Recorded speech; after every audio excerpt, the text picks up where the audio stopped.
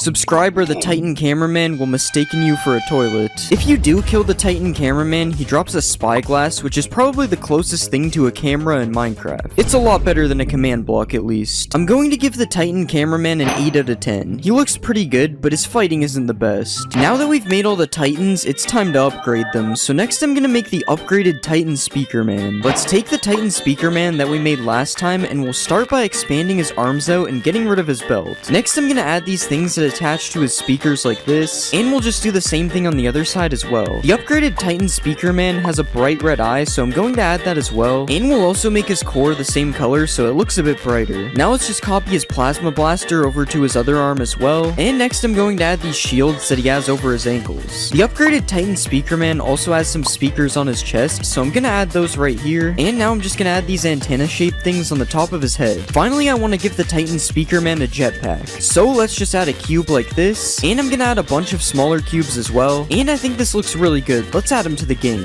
This is the upgraded Titan speaker man in game. This guy is actually massive. He's also moving really fast, and I'm not quite sure how that happened. The upgraded Titan speaker man is pretty much the same as the regular Titan, except he's way more powerful. Well, he isn't actually that much more powerful, he just shoots faster. If you kill an upgraded Titan speaker man, he drops a pig step music disc, and I'm not really sure why. I just picked a random music disc for him to drop, and that was the one. But I don't think you're gonna kill this guy, because he has way too much health. I think I'm going to give the upgraded Titan speaker man a 9 out of 10. I honestly really like how he looks in game. Next, I'm going to make Cinema Man, and I'm gonna start by using the Titan TV man from last video. First, let's make his body a little bit wider like this, and next I'm gonna give him a new and improved jacket. Now let's just color his pants a bit darker, and we'll also make his head a little bit wider as well. I'm also going to lift up his head a little bit and give him a neck, and now it's time to start adding the speakers on his body. I'm going to start by making the helicopter speakers first. So let's just draw in a helicopter blade like this, and we're gonna copy this to the other side so he has one on each shoulder. Now it's time to give him the massive speaker on his chest. So first I'm gonna make a black box like this, and then I'm gonna copy the speaker part 9 times to match the actual speaker. Now let's just change up his coat a little bit more, and we'll add these things that he has on the side of his arms like this, and finally I'm going to give him a jetpack on his back. And that's the Cinema Man complete. Let's see him in the game. This is how Cinema Man looks in game. He looks way better than the regular Titan TV man. Oh yeah, he also does the face thing. I forgot about that. I ended up nerfing the Cinema Man's damage because the Titan TV man was way too OP, and now he's just a little bit better than the G-Man toilet. Well, that is if they hit each other, of course. I also fixed the Cinema Man's walk animation so it doesn't look weird like the Titan TV man did. And overall, overall, the Cinema Man is just an upgraded version of the Titan TV Man, because that's what he's supposed to be. Oh wait, I just noticed there's a couple bites taken out of the back of his head. I'm not really sure how that got there. Other than that, I think the Cinema Man turned out pretty good, so I'm going to give him an 8 out of 10. Next, I'm gonna make the upgraded Titan Cameraman. So let's just take the Titan Cameraman that we made earlier, and the first thing we'll do is make his arms a little bit bigger. Now let's change his jacket a bit and make it go all the way down to the middle of his legs, and next we'll add the shields that he has around his knees. Now let's add the thing that goes around his core right here, and we'll also add this gray piece which might be from his shirt, I'm not even sure. Next we'll give him some slightly different looking hands like this, and now it's time to add some details to his head and shoulders. First we'll add the cannons that he has on his back like this, and next let's add some of the upgrades that he has on his cameras up here. I'm also gonna add the red light on the very top as well, and next I'm gonna give him a jetpack, so let's make the first part of it like this, and we'll just rotate these parts out a little bit, and we'll also add some blue ones as well. And finally let's add a little bit more texture to him, and I think he's looking good. Let's add him to the game. This is how the upgraded Titan Cameraman looks in game. This guy actually looks really good. I will say there's a little bit of a problem on the back of his arm though, but you can barely notice it. The Titan Cameraman is able to fly, which I thought was a good idea, but I think he's going a little too high up. Okay, I stopped him from being able to fly, and now he's a lot better. The upgraded Titan Cameraman is a little bit stronger than the regular Titan Cameraman, and this time his ranged attack actually works. He also has a thumbs up animation just like the regular Cameraman, but this time I actually gave him a thumb so it isn't mistaken for anything else. The upgraded Titan Cameraman is fire resistant just like in the actual series, and if you do kill him he drops the same thing as the regular Titan Cameraman because I'm on original. Overall, I think the upgraded Titan Cameraman turned out really good, so I'm going to give him a 9 out of 10. Now that we have all these upgraded Titans, they need some competition, so next I'll make the upgraded Scientist Toilet. And I'm gonna use a skeleton for him because he looks really old. So let's just remove his whole body because we'll only need his head. And I'm just gonna copy the toilet that we used for the G-Man onto him like this. Let's just get rid of all the G-Man upgrades and we'll color the toilet a light brownish color just like we did for the G-Man. Now let's give him some toilet water so you can't see into the bowl. And we're going to give him a neck like this. The Scientist Toilet seems to be wearing glasses, so let's just give him some of those. And we'll also put the red spot that he has on the left part of the glasses as well. The Scientist Toilet is wearing the upgrades that Cinema Man used to have on him, so we're going to add those next. First I copied the main speaker from Cinema Man and put it on the front like this, and then I copied the 2 helicopter speakers and put them on each side as well. Next we'll just make the back part of the toilet a little bit bigger as it's kind of small right now. And I'm just gonna add these gray things that he has on his back as well. Alright, now we need to give the Scientist Toilet his arms, so I'm going to start making an arm like this, and I'm actually gonna color this lighter gray, it's too dark.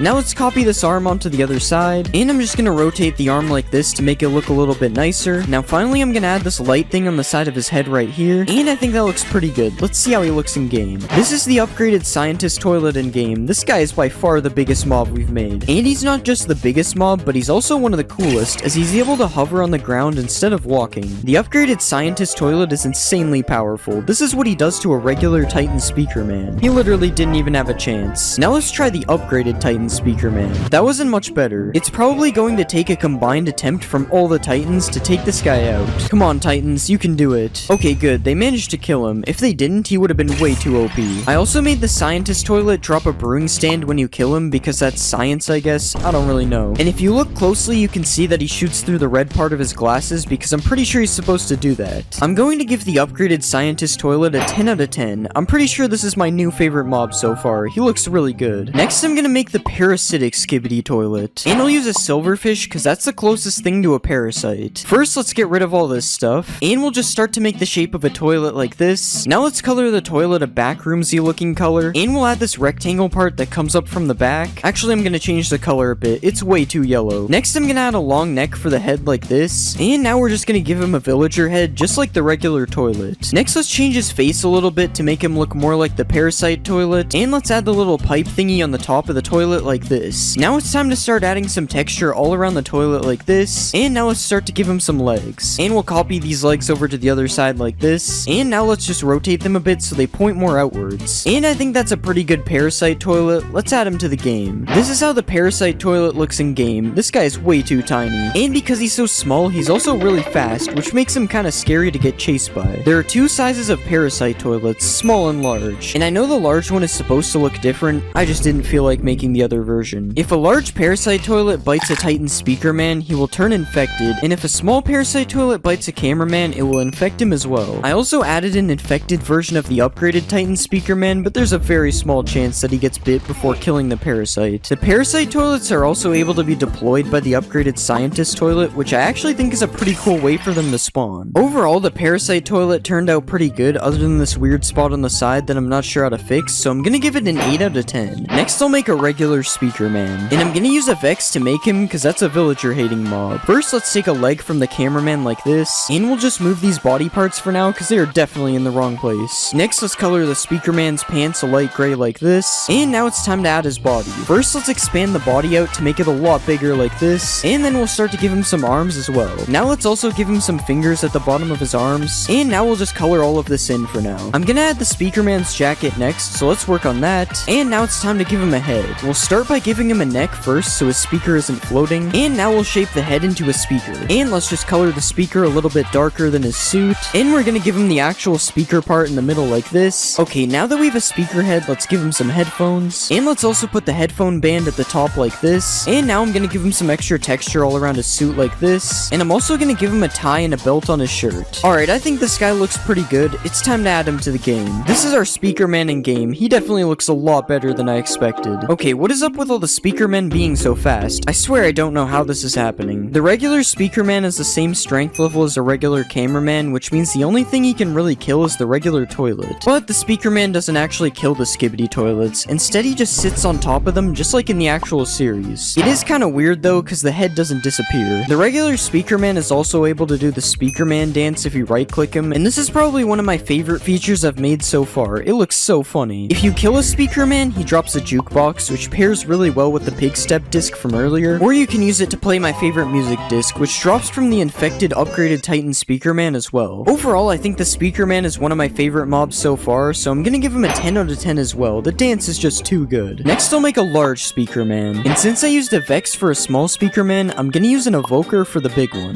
First, let's delete all this stuff, and next I'm gonna use the regular speaker man's leg, but I'm just gonna make it bigger. Now let's copy the leg over to the other side, and we'll just shape his body so it fits his legs. Now let's color his legs black for now, and we'll color in his white shirt on the top as well. Okay, now that's looking pretty good. Let's start to give him some arms, and we'll just copy this over to the other side. Now let's color the arms the same color as his shirt, and we're going to give him some long fingers as well, and now it's time to add his head. So let's just color the speaker in dark black, and we'll add the first speaker part in the bottom middle like this, and let's just add a few more of these and also color around them a bit. And now it's time to add a few more details like this belt down here, and we're also going to give him some texture as well, and I think that looks really good. Let's see him in game. This is the large speaker man in game. He is definitely a lot larger than a regular speaker man, and just like the regular speaker man, you can make this guy dance as well, although it looks kind of broken because I just copied it from the original speaker man. The large speaker man is a lot more powerful than a regular speaker man by far. He is actually so powerful that he's able to one-shot himself with his own attack. I also made it so his attack animation looks kind of like a punch because it was supposed to be for his melee attack. The only problem is that he only uses his ranged attack, so it's useless. If a large speaker man dies, he drops a cat music disc because some of the other ones drop music discs, so I decided to just do that. And honestly, that's all there really is. He's just a large version of the speaker man. I think I'm gonna give the large speaker man a 9 out of 10. I like how he looks, but I don't think he's better than the regular speaker man. Next, I'm gonna make a large cameraman, and I'm gonna use a pillager because we haven't used that yet. So let's just remove a few of the things we don't need, and I'm mainly gonna use the same body as the large speaker man, so let's add the legs first, and we'll just color them in all black like this. And now let's copy over the large speaker man's body, and we'll just color this black for now as well. And now let's just copy over the arms from the large speaker man as well, and we'll color these in just like we colored in the other parts before. Alright, now it's time to turn this head into a camera. So first we're gonna make the lens part of the camera like this, and we'll add the film part coming off the back like this. And now let's just add a few more details, and we'll color the front part of the camera black, and now let's color the back part a similar color, and we're gonna color the film a lighter gray so it stands out. And now that looks pretty good, so next we need to add the detail to his shirt. I'm gonna start by adding a tie like this, and then I'm gonna add a coat on the top because all the cameramen wear these long coats. And now I'm just gonna add a bit of texture around his body like this, and I think that looks good. Let's see how he looks in game. This is the large cameraman in game. He kind of reminds me of the large speaker man. I won't lie, his legs going through his coat like this looks kind of weird, but other than that, he looks pretty good. I also made the large cameraman noticeably shorter than the large speaker man because he's supposed to be the shortest out of the large variants. The large cameraman has more health and does more damage than a regular cameraman, but I decided to make it so he only melees, unlike the large speaker man. It's probably for the better though, as we saw what happened before. In the series, the large cameraman has a baton which he uses to stun stun toilets, so I made it so he drops a stick when he dies, which is supposed to be a baton. The large cameraman also stuns low-level toilets when he hits them, which is supposed to act as the baton shocking them. Like usual, I gave the large cameraman a thumbs up animation, and this time there's absolutely no possible confusion because I made his arm bend. Overall, I don't like the large cameraman as much as the speaker men, so I'm gonna give him a 7 out of 10. Next, I'll make a TV man, and I'm gonna use an Enderman because the TV man teleports. First, we'll change the shape and size of his legs because they were a little big. And now let's color this in, and we'll also give him some shoes. Now let's add the top part of his legs like this, and now it's time to make his body. The TV man wears a large trench coat, so we're gonna add that over top as well. And now it's time to change the shape of these arms, and we'll also rotate it a bit like this. And now let's just give him some fingers like we've done for the other mobs. Okay, now that's looking pretty good, it's time to add his head. First, I'll make the black outlines that go around the TV screen, and then I'll add the bluish screen that the TV man has on the inside. And I think that's pretty good. Let's just add a few more details. First, let's add some buttons on the front of the coat like this, and we'll just make some parts a little bit darker like this as well. And now finally, we'll just add a little bit more texture over the top, and I think that looks good. Let's add him to the game. This is how the TV man looks in game. He's a lot taller than I thought he would be. Similar to the TV woman and the Titan TV man, I made it so the TV man flashes between nothing and one of the faces he does as well. In the actual series, the TV man is able to stun the toilets with his screen, so I gave the TV man a ranged attack which stuns low-level toilets just like the large cameraman does when he hits them. The attack itself doesn't do much damage, but if there are other alliance members around, it allows them to easily finish the toilets off. The TV man is also able to teleport when he gets low, just like the TV woman. And if you kill the TV man, he drops an ender pearl because he's an enderman and I just didn't change it. Overall, I don't think the TV man turned out that bad, but he's also not amazing, so because of that, I'm gonna give him an 8 out of 10. Next character I'll make is the moist critical toilet, and I'm gonna use a creeper to make him. Let's start by removing all this stuff because we don't need it, and we're gonna take the regular toilet's body and copy it over here. Now let's color the whole toilet a dark grayish color. Now let's color his neck for now, and it's time to work on his upgrades. First, we'll put this gray thing on the front like this, and let's add some of the black spots as well. And now let's change the shape of the toilet seat a bit like this. Next, we'll give him the computer part on the top. Now let's expand this part out a bit like this, and now let's add a few more details to the bottom one as well. Next, I'm going to add his jetpack, so let's add a big cube like this. Now let's add some more details to it so it isn't just a black cube. Next, let's add more armor on the bottom part here, and we'll give him the small cannons that he has on each side like this. And now let's add the big cannon here as well, and we'll just copy this to the other side. Obviously, this creeper head doesn't look like moist critical, so let's color this part in, and we'll start to give him some hair like this. Now let's draw his eyes, and I'm going to make them look like this because he has a lot of pupils. Next, we'll give him a nose, and we'll also add some facial hair on the bottom. Now let's add his glasses over top. Okay, I don't think that looks bad. Let's add him to the game. This is how the moist critical toilet looks in game. He definitely looks good. Well, the toilet part looks good, but it kind of looks like he has buck teeth. In the series, the Jesus toilet mimics the TV attack, so I gave him the same attack that the TV woman and TV man have. And this makes him pretty powerful as he's able to take out multiple large cameramen at once. Not enough to take out the Titan speaker man though. If you kill the Jesus toilet, he drops nothing, which is weird because I thought I gave him a drop. And if you listen closely, you can hear him making a woo sound. This is the moist critical toilet's reaction to you subscribing. Overall, the moist critical toilet doesn't look that bad, so I'm going to give him an 8 out of 10. Next, I'm gonna make the glitch toilet, and I'll use a chicken to make him. First, we'll delete the parts we don't need, and now let's copy the toilet over from the regular toilet. Now let's color the toilet a really dark gray. Next, let's add a plate on the front like this, and we'll just connect these plates to the toilet down here. And now I'm just gonna add the little things that stick out on the side like this. Okay, that looks good. Now let's work on the back of the toilet. First, I'm gonna change the shape a little bit like this, and now I'm going to add this gray thing he has up here, and we'll just add another layer underneath, and then we'll add one more layer like this, and we'll color this one darker gray. Now let's add a long piece right here, and we'll copy this over to the other side too. And next we'll add another piece on the side like this, and I think that looks pretty good. Now it's time to work on his head. First, let's color in his neck, and then we'll color his head as well. And now I'm going to give him some creepy eyes like this. Next, we'll add his mouth on the bottom, and we'll also put the little amount of hair he has up here. Okay, that looks really bad, so let's just change the whole face a little bit, and we'll give him some ears like this, and I think that looks better. Let's add him to the game. This is the glitch toilet in game. I'm not sure if giving him this head was a good idea. I also love how he makes chicken noises. It just doesn't fit him at all. The glitch toilet is ridiculously fast, so it kind of looks like he's glitching, and I also made his head animation look like it's glitching as well, instead of being smooth like the other toilets. When the glitch toilet attacks another mob, he starts glitching around like crazy, sort of like his super speed attack in the real series, and he's actually able to kill the Titan speaker man by making him attack himself because he's glitching so much. If you kill the glitch toilet, he he drops nothing, but this time it was intentional because I wanted to make him drop a glitched item, but it just didn't work. Overall, I think the glitch toilet looks creepy, but he's still pretty good, so because of that, I'm going to give him an 8 out of 10. Next, I'll make the ninja cameraman, and I'm going to use a husk because I'm running out of villager hating mobs. First, let's just use the original cameraman body to start, and I'm gonna remove his headphones because I don't know why I even added these. Now let's move his head up a little bit, and we'll also make his neck bigger. Next, I'm gonna color his camera a dark grayish color, and I'll color this thing slightly lighter. And now let's work on his body. First, I'll change the color of his tie area like this, and I'm going to make the whole suit a lighter gray, so let's just color this in, and then we'll color his pants in as well to match it. And now let's move the coat back, and we'll color it darker gray as well. Next, I'm gonna color his hands black, and I'm also gonna give him some fingers as well, because the old cameraman didn't have them. And now let's start to add the light things under his camera, and we'll just add another piece and color it lighter gray as well. Okay, now let's just add some extra details to his suit, and I'm gonna give him some texture like this. Now finally, let's add his plungers, and he's going to have one in each hand, so let's copy this thing over, and that looks pretty good. Let's see how he looks in game. This is the ninja cameraman in game. He basically looks like a normal cameraman. The only difference is he's wielding a couple of plungers, unlike this guy who has nothing. The plunger cameraman is slightly stronger than a regular cameraman, as he's able to one-shot a regular toilet. He also does good against a spider toilet as well, but the glitch toilet is definitely his weakness. I also made the ninja cameraman the first mob to drop a custom item, as he drops a plunger. The plunger does 1 more damage than a netherite sword, making it a really useful weapon. It also means you can one-shot toilets with it, making them no longer able to terrorize me. The ninja cameraman also has a thumbs up animation, which is more advanced this time because he puts the plunger away first. Don't ask how he gets it back though, he must be magical. I'm going to give the ninja cameraman a 9 out of 10. I just really like his plungers, I don't know why. Next, I'm gonna make the assailant astro toilet, and I'll use an allay because allay is kinda close to alien, I guess. First, I'm going to delete all this stuff we don't need, and like usual, let's take the body from the regular toilet. This time I'm going to color the toilet a brownish color, and I'm just gonna remove the bottom of the toilet to add a new bottom instead. So let's add some circular layers on the bottom like this, and we'll color them each a different shade of brown. This kinda looks like a Badlands biome. Now let's give the toilet some water up here, and it's time to start working on the ring that goes around him. I'm going to color the square orange like this, and then I'm gonna make another part inside, which is light gray. Now let's add the piece that connects it to his body right here, and I'm just gonna copy this thing all around his body so it's orbiting him. Okay, now that that's done, it's time to work on his head. I'm going to keep the allay head this time because we saw what happened last time, and we'll start adding a brown helmet all around his head, and I'm just gonna put the black stripes that he has on top of it, and that doesn't look that bad. Now let's add his cannon. So let's just copy a bunch of these squares until it kind of looks like a cannon, and we'll just color this one red like this. Now finally, let's add some texture all around his body, and I think this is looking good. Let's see how it looks in game. This is the astro toilet in game. Something definitely looks out of place. Yeah, I probably shouldn't have kept his head as an allay. It looks really weird. But other than that, he turned out pretty good, especially the rotating part. It looks so cool. In the actual series, the assailant astro toilet is able to instantly warp away, so I gave it a chance to randomly warp away in game as well, which is really annoying when you're trying to record it. The astro toilet is the only mob that actually flies and doesn't just hover above the ground, which makes him really OP when he gets in a fight. I also made him attack the G-Man toilet because he is seen doing that in episode 60, but I wouldn't say his strength level is the same, as he barely does any damage to the G-Man toilet. Overall, I think the astro toilet looks pretty good other than the allay head, so because of that, I'm going to give him an 8 out of 10. Next, I'll make the speaker woman, and I'll use a piglin because they both like dancing. Let's start by removing all of this stuff, and we'll make her legs a little bit longer like this. Now let's give her some shoes, and we'll color them pink, and now let's just color her pants a dark grayish color. Next, I'm gonna change the shape of her body a little bit like this, and I'll also make her arms a different shape as well. And now let's just color all this stuff in, and now it's time to work on her speakers. First, I'll make the main speaker like this, and then I'll put the little ones that she has on the side, and now we'll give her the main speaker part in the middle, and let's just add her headphones, and I think that looks pretty good. Now let's just add a few more details, like this purple part on her shirt, and this extra coat layer on top, and we'll just give her a bit of texture as well, and I think this is looking pretty good. Let's add her to the game. This is how the speaker woman looks in game. She doesn't look that bad. Well, she looks kind of weird with the shaders, but it's fine. In the actual series, the speaker woman dances while she walks, so I made it so that when the speaker woman walks, her arms go up in the air, so it looks like she's dancing. Well, kind of. It doesn't really work. And of course, when you right-click the speaker woman, she does the regular speaker dance as well. The speaker woman is very powerful and can one-shot the low-level toilets. And I also made her attack animation look like she's loading her speakers up with knives, but it also looks like she's hitting the gritty. If the speaker woman dies, she drops a chirp music disc because there isn't a pink music disc, so red is kind of the same. And overall, I think the speaker woman turned out okay, but she definitely wasn't the best, so I'm going to give her a 7 out of 10. Next character I'll make is the mutant Skibbity Toilet, and I'm going to use the Wandering Trader even though I already used him because that didn't really count. First, let's get rid of the stuff we don't need, and I'm gonna use the large speaker man's body, so let's just paste a head on like this. Now let's start to change the shape of his body, and we'll color this part white because it's gonna be a toilet. Now let's extend this toilet part out a bit more, and we'll add these outlines which will be the seat like this. Next, let's give him a new tie because we got rid of the old one, and now it's time to make him look a bit more mutated. First, I'm gonna move his arms down, and I'm gonna rotate them a bit to make them stick out. Next, we'll give him a neck piece like this, and we'll start adding the pipe that comes out of the back of his head. Let's just add some gray spots all around the toilet like this, and we'll color the tie a little bit more red. And now let's add some texture on the back part and on the neck like this, and I think this is looking pretty good. Let's add him to the game. This is how the mutant toilet looks in game. This guy definitely looks pretty weird, especially the head part, which not only rotates, but now it changes size as well. In the series, the Skibbity Man is meant to be really fast, so I made the mutant toilet run really fast in game as well. This also makes him really powerful as nothing is really able to get away from him. The only way to get away from him is by subscribing. If you kill the mutant toilet, he drops a zombie head because mutant is kind of the same category as zombies. I don't really know, it's all I could think of. And overall, I think the mutant toilet looks pretty good, but there are a few problems like this weird texture on the back. So because of that, I'm going to give the mutant toilet a 9 out of 10. Next, I'm gonna make the large TV man, and I'll use an ender dragon because I used an enderman for the regular TV man. First, let's delete all the dragon parts because we don't need those, and I'm gonna use the regular TV man as a base, so let's copy all of this over here. Next, I'm gonna make his body bigger, so let's do that. Now let's add a new coat over the top as well, and next I'm gonna work on his arms. I'm gonna make the arms a little bit bigger, so let's just do that. Now I'm gonna color both of these arms the same color as his suit. Okay, now that's looking pretty good. It's time to give him his TVs. First, I'm going to add the thing that connects them to his body right here, and we'll color this whole thing a lighter gray. And now let's remove all this stuff and change the head into a TV. Now let's add some outlines on the side, and we'll color them a darker black like this. And we'll also color in his noisy TV screen. Now let's just add a stick coming out from the side like this, and we'll just put a smaller TV that looks the same coming off of it. And now let's copy this over to all four sides like this, and I think that's looking really good. Let's add him to the game. This is how the large TV man looks in game. I have to say he's definitely one of my favorites out of the TV people. I will say it's kind of weird that he makes ender dragon noises though. The large TV man is really powerful as he's able to kill multiple mutant toilets at the same time. I can't really remember if that's accurate or not, so I'm sorry if it isn't. The large TV man also has the same attack as the TV woman, as it's the closest thing I'm able to make to his actual attack in the series. Also similar to the TV woman, if the large TV man gets low on health, he will teleport away before he can be killed, although he doesn't teleport really far. Overall, I think the large TV man turned out pretty good in game. I especially like his TVs, so because of that, I'm going to give him a 10 out of 10 because he deserves it. Next, I'll make the Detainer Astro Toilet, and I'm gonna use a Wandering Trader Llama to make him. First, let's remove all the parts we don't need like usual, and then I'll take some of the parts of the Assailant Astro Toilet and copy it over. Now let's color the top part of the toilet a brownish gray like this, and now let's just add another smaller part on the bottom here, and that looks pretty good. So now it's time to add the circle part he has on the bottom. First, I'm gonna make a rectangle like this, and now let's just copy this rectangle over and over again until it kind of looks like a circle. Next, I'm gonna color in the toilet water right here, and I'll move the llama head down so it looks like it's coming out of the water. Next, I'm gonna give him a helmet because the Astro Toilets wear helmets, and I'm not gonna lie, that kind of looks like it's supposed to be hair, but it's fine. Now I'm gonna give him his arms, starting with the one on the top, and I'm gonna add a claw looking thing that's attached to the arm, and I think that looks fine. So now let's work on his right arm. Now we'll add the clamp thing he has on the end here, and we'll copy one on the other side so it looks a bit better. Let's do the same things we did for the last arm, except this time we're gonna give him a knife attached on the end, and let's just add the little things that come off the sides like this, and I think that looks good. Let's see how he looks in game. This is the Detainer Astro Toilet in game. I was definitely expecting the llama head to look a bit worse. It's a lot better than his knife at least, which kind of looks like a peeled banana that is spinning. Similar to the Assailant Astro Toilet that we made last time, the Detainer Astro Toilet also has the ability to randomly warp away. And once again, this doesn't really help when you are trying to record him. The Detainer Astro Toilet is also able to fly just like the Assailant one, but this time it doesn't really help him because most of the time he just forgets to attack his enemies. If you kill the Detainer Astro Toilet, he drops a chorus fruit because when you eat them you teleport just like he teleports. And the Detainer Astro Toilet also attacks the G-Man Toilet just like the Assailant did, but it doesn't really seem like he's gonna kill him anytime soon. Overall, the Detainer Astro Toilet didn't turn out that great, so because of that I'm going to give him a 6 out of 10. Next, I'm gonna make the Rocket Toilet, and I'll use a bee to make him because it can fly. I don't know, I'm running out of mobs. First, I'm gonna delete the legs off the bee. Now let's color the toilet a dark grayish color, and we'll change the bottom of the toilet a little bit like this. Now let's remove the toilet seat, and we're gonna change the back of the toilet as well. So let's just make this piece bigger, and now we'll copy it a few times and rotate it like this, and let's just change the shape of the top part and move it as well. Now that looks pretty good, so let's add the wall he has in the back, and we'll color the wall the same color as the toilet like this. Now let's also give him a floor just like the wall. Now this is looking pretty good. Let's add his rockets. I'm going to make a small square like this, and then I'm gonna make a smaller one on the inside. Now let's copy this until we have 3 of them on each side, and now let's color the middle piece a slightly lighter gray, and we'll also add a little bit of texture like this. Now let's give the bee a neck, which makes no sense, but it looks better than if he's floating, and we'll also add a helmet just like the Astro toilets had. Now let's just add some fire coming out of the rockets, and I think that's looking really good. Let's add him to the game. This is how the rocket toilet looks in game. Something about this looks kind of weird. Using the bee as the head was fine, but it kind of looks like the bee has Elvis hair, I'm not gonna lie. But other than that, the rocket toilet actually looks pretty cool. The rocket toilet is incredibly powerful, and he's able to one-shot most of the mid-level alliance members. He also makes an explosion every time he attacks something, and the only real problem is that he dies most of the time he attacks. That's similar to what happened in the actual series though. If you kill the rocket toilet, he drops a firework rocket because that was in his name and it's kind of funny, but I have a feeling you won't be killing the rocket toilet as he does a ton of damage. Overall, I think the rocket toilet doesn't look that bad, but he just looks kind of boring, so because of that I'm going to give him a 7 out of 10. Next I'll make a speaker strider, and I'm gonna use a strider to make it because it's in the name. First let's remove the hair because we don't need it, and next I'll change the shape of the legs a bit like this. Now let's move these legs way further apart, and we'll shape the main strider head into a speaker like this. Next I'm gonna make another part of the leg, and we'll make this part a bit thinner, and we'll also add a thinner part on the bottom. Now I'm gonna copy this leg onto each side like this, and next let's add some cubes on the back of the speaker as well. Now I'm gonna color the entire speaker dark gray, and I'm gonna color the legs a little bit lighter gray, and now it's time to work on the details on the speaker. First let's add some walls on the sides like this, and we'll add the main speaker thing here in the middle. Now let's just add a few more walls going the other way, and we'll just add a cube on top of the speaker part like this. Next I'm gonna color in all these parts different colors of gray, and I'm gonna add a few more black parts on the side. Now let's give the speaker some extra detail like this, and I think that's looking pretty good. Let's see how it looks in game. This is the speaker strider in game. He actually looks really good. Not that it was very hard to make him look good though. It's not a very complicated design. Similar to the strider toilet I made a while ago, I made it so you can ride the speaker strider as well, which looks kind of weird, but this time I had a reason to do it because the speaker striders are controlled by speaker men, so this is kind of the same thing. The speaker strider is also able to climb walls like a normal spider can, but the only problem is I forgot he takes fall damage. If you kill a speaker strider, you get a jukebox, which I'm pretty sure I've used as a drop before, but this time it makes a lot more sense. And if the speaker strider gets in a fight, I just gave him the regular speaker attack, but for some reason he waits until he is really close to use it. Overall, I think the speaker strider looks really good, so I'm going to give him a 9 out of 10. Next character I'll make is the airstrike toilet, and I'm going to use a blaze to make him because they can both fly. First, let's get rid of these things because we don't need them, and I'm going to use the body from the regular toilet, so let's copy that on. Next, let's put the shield thing that he has in the front here, and now let's start to work on the first rocket underneath. Now let's copy this thing over to the other side. Next, let's make a fan like this, and we'll just copy this fan all around until there are 6 fans. Alright, now this body is looking good, it's time to give him some color. First, let's color these shield things a little bit lighter gray, and we'll color his rockets a few different colors as well, and we'll just color the toilet water blue, and now it's time to give him a head. Now we'll give him some hair like this, and I'll just give him a mouth and some eyes, and finally let's give him some headphones on top of his head. Alright, I think that looks pretty good. Let's see how he looks in game. This is how the airstrike toilet looks in game. This guy actually looks pretty cool. I will say it's kind of weird that he makes blaze noises though, they are a bit loud. The airstrike toilet isn't the most powerful toilet in the game, but he's still pretty good, as he's literally able to one-shot a large speaker man. It's not the same for a Titan speaker man though, as he's actually immune to his attacks just like in the actual series. Subscribe if you want to be immune like the Titan speaker man. The airstrike toilets are usually seen working in groups, so I made it so that there's a chance that 3 of them spawn when one of them gets attacked. This makes it really annoying to kill them, especially if you are using your fist. If you kill the airstrike toilet, he drops a TNT because that is the closest thing in the game to an airstrike, and overall I think the airstrike toilet turned out pretty good other than the blaze noises. They are very annoying. So because of this, I decided to give the airstrike toilet a 9 out of 10. Next I'm gonna make the new police toilet, and I'll use a guardian because it has guard in the name, and guards are kind of like police. First let's remove all this stuff that we don't need, and we'll just copy a toilet body with a jetpack over top like this. Now let's color this entire body a greenish gray color, and I'm gonna add one of these shields in the front like this. Now let's work on the thing that goes over top of his guns right here, and we'll just copy the gun underneath like this. Alright, now let's add a cube on the top that is gonna gonna be his lights, and we'll color one side red and the other one will be blue. Okay, now this is looking good, so let's start to color some stuff in.